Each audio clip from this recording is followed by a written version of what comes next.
Fala galera, como vocês estão? Meu nome é Júlio Rodrigues Altoé, eu sou graduado em Engenharia de Materiais. Eu estou aqui para tentar passar um pouquinho para vocês o meu conhecimento sobre o assunto num curso de Ciências Materiais.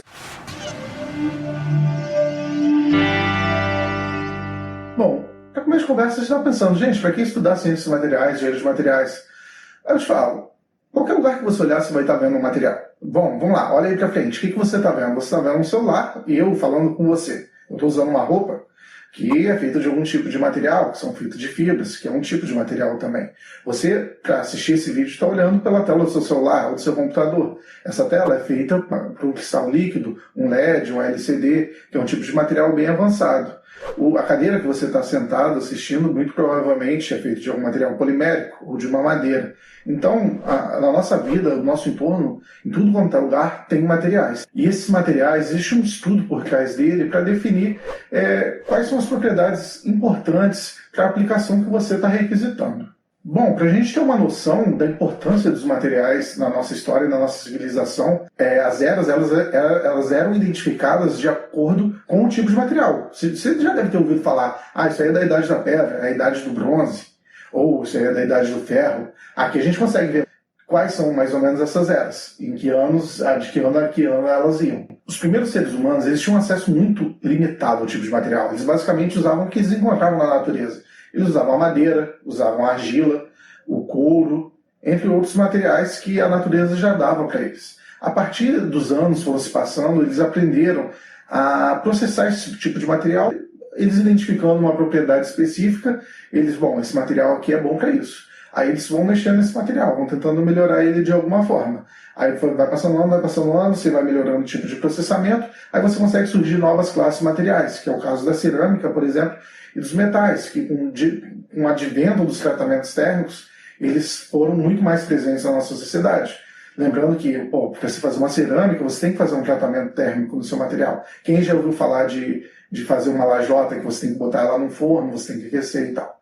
Então, isso foi acontecendo ao longo dos anos, foi um conhecimento adquirido. Nos últimos 100 anos para cá, esse conhecimento ele explodiu, surgiu dezenas e dezenas de novos materiais. Por qual motivo? A gente conseguiu correlacionar a estrutura e a propriedade do material. Então, nisso a gente já teve os metais de alta aplicação, os vidros, as fibras, entre outros. A gente vai ver um pouquinho melhor sobre cada tipo desse material daqui a pouco. Bom, o desenvolvimento de diversos materiais e equipamentos, componentes que tornam a nossa vida hoje mais confortável, como o carro, por exemplo, ele depende da abundância de um material na Terra. Por exemplo, se não tivesse tanto minério de ferro e, por consequência, aço ou outros metais na nossa natureza, não seria tão fácil assim fazer um carro, pois ele precisaria de umas características muito específicas que só o aço tem. Então, o desenvolvimento de tecnologia está completamente correlacionado à abundância do tipo de material que você está utilizando. Bom, a gente já viu, que os materiais são importantes, eles foram utilizados para determinar eras, eles nos dão muito conforto atualmente, diversas tecnologias dependem deles. O celular que você está utilizando, por exemplo, ou o computador, ele possui diversos componentes eletrônicos. Esses componentes são feitos, em sua maioria, de semicondutores, que são uma classe de materiais bem nova. A gente já viu, que o material é muito importante para a gente no dia a dia. Aí você pode perguntar, mas professor, se você sei, por que você é ciência e engenharia de materiais? Por que não é só uma coisa mesmo? Tem diferença entre eles? Tem sim, meu jovem. E essa é a primeira definição que você tem de estar bem ciente. Ciência e engenharia de materiais, ela estuda a relação entre a estrutura e a propriedade do material, enquanto a engenharia de materiais estuda, baseado na questão da estrutura e a propriedade, o processamento e como engenheirar o seu material. Você, de acordo com a estrutura e a propriedade, você desenvolve processos e processamentos para melhorar ainda mais o seu material, engenheirar o seu material. Você anotou isso aqui? Não. Dá um pause, volta uns 5 segundinhos aí e anota que é importante. O engenheiro de materiais precisa ter uma boa noção desses dois pontos, tanto da ciência quanto da engenharia de materiais. Bom, a gente falou agora sobre alguns pontos importantes. A gente falou estrutura, propriedade e processamento. Vamos falar um pouquinho melhor sobre eles. Primeiro, vamos começar com a questão da estrutura. Você pode perguntar, o que é estrutura, professor? Explica isso aí, professor.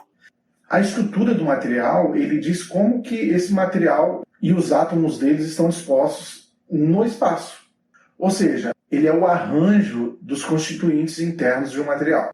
Isso a gente está falando em termos atômicos e subatômicos. a gente vai aumentando sempre as geleias de materiais a escala de grandeza que a gente está trabalhando. Agora, olhando para uma escala microscópica, ou seja, que a gente consegue ver no microscópio normal, a gente tem um conglomerado de átomos. Ou seja, a gente consegue ver no microscópio. No microscópio normal, aquele que você vê nos filmes, alguém colocando o olhinho assim, olhando, a gente não consegue ver um átomo por ele. E por fim, a gente tem uma outra escala, que é a escala macroscópica, que é o que a gente consegue olhar a olho nu, né? A gente é o macro do material que a gente está olhando. Agora, falando em termos de propriedade, que é uma questão importante, o que é a propriedade? Todo material, quando ele está sofrendo algum estímulo, ele dá alguma resposta. Por exemplo, se eu pegar essa borrachinha aqui e dar uma deformada nela, aplicar uma tensão aqui, ela vai dar uma deformada, ela vai esticar. Não permanentemente, porque isso aqui é uma borracha, e uma das características da borracha é exatamente que ela tem uma deformação elástica muito grande. Isso aqui eu estou falando em termos de propriedade mecânica, mas a gente pode falar em termos de outros tipos de propriedade, como uma condução de eletricidade, uma transparência do material. Enfim, as propriedades materiais normalmente são definidas em termos que eles não dependem da forma e do tamanho. Isso é importante anotar, hein? A propriedade não depende da forma e do tamanho do material. Bom, falando ainda em termos de propriedades materiais, a gente pode separar eles em 6 categorias diferentes. As propriedades mecânicas, as elétricas, as térmicas, as magnéticas, as ópticas e a de deterioração.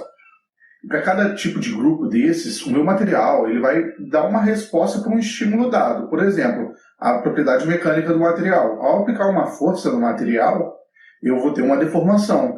A relação entre essa força e a deformação, normalmente, é determinado pela rigidez do meu material, muito comumente utilizado em materiais do módulo de elasticidade, a resistência e a tenacidade do meu material.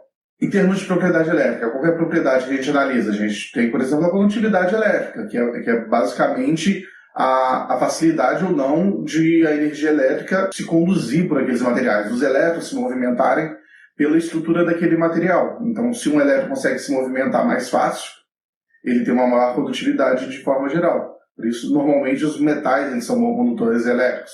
Eles costumam ter uma fácil movimentação dos elétrons por entre as estruturas. A gente vai entender um pouquinho melhor isso quando a gente começar a estudar nos próximos vídeos as ligações entre os metais e o tipo de estrutura que cada classe de material possui. Bom, a gente falou bastante de estrutura e propriedade, mas tem 2 pontos muito importantes também na engenharia de materiais que a gente tem que ficar ligado. São eles o processamento e o desempenho. Então, o processamento ele altera diretamente a estrutura do meu material. E o desempenho ele é diretamente ligado às propriedades que o meu material possui. Então, o desempenho dele vai depender de qual é a capacidade desse material a reagir para um estímulo determinado de acordo com a aplicação que você quer. Então, se a gente pegar esses 4 pontos, a gente sempre vai ver que tem uma correlação entre eles, porque a gente sabe que a estrutura está correlacionada à propriedade. Eles têm uma ligação direta. O processamento, eu consigo alterar a estrutura. E eu alterando a estrutura, eu consigo alterar a minha propriedade, que eu altero o meu desempenho. Então, esses 4 pontos são fundamentais em ciência e engenharia de materiais, porque ele acaba formando um tetraedro, que é muito famoso aqui, porque se você já procurou alguma coisa em ciência de materiais, você já deve ter visto esse tetraedro que está aqui, que ele é a síntese da correlação entre esses 4 pontos. Então, ou seja, a estrutura, a propriedade, o processamento e o desempenho estão completamente interligados. Bom, vamos pegar um exemplo aqui só para demonstrar. Aqui a gente está vendo essa figurinha e a gente tem uma folha de papel e 3 pastilhazinhas. Uma delas é transparente, a outra é mais ou menos transparente, a terceira é opaca. A grande questão é que esses 3 materiais aqui, eles não são diferentes, eles são o mesmo material, só que eles foram processados de forma diferente. Todos eles são óxido de alumínio. O transparente ele é um monocristal. O que significa? Que eu tenho apenas um cristal muito grande. Ou seja, esse material ele é muito puro. Então, isso facilita a passagem de luz. O material mais ou menos transparente, ele são uma junção de diversos monocristais, um pouco menores, obviamente. Mas eles são alguns monocristais interligados. Então, ele ainda tem um grau de pureza médio. Enquanto o último, eles são milhares de monocristais. Isso acaba reduzindo a pureza do seu material. Então, você tem uma pior transmitância de luz. Além disso, quando eu tenho muitos cristais, eu acabo formando poros, imperfeições no meu material. Aí, quando a luz ele incide nesses poros e nesses cristais, ele acaba se refletindo. Então, ao invés de você ter uma passagem fácil de luz, acaba acontecendo algum tipo de reflexão. Bom, conseguiram entender mais ou menos? Espero que sim. Se não, faça um comentário aí embaixo. Só pedir, explica ao professor que a gente te dá uma ajuda nos comentários também. Se você gostou dessa aula, eu gostaria que você se inscrevesse no nosso canal. Vai ajudar bastante a gente a crescer e continuar produzindo conteúdo. E deixa um like aí também. Vejo vocês nas próximas aulas. Um abraço.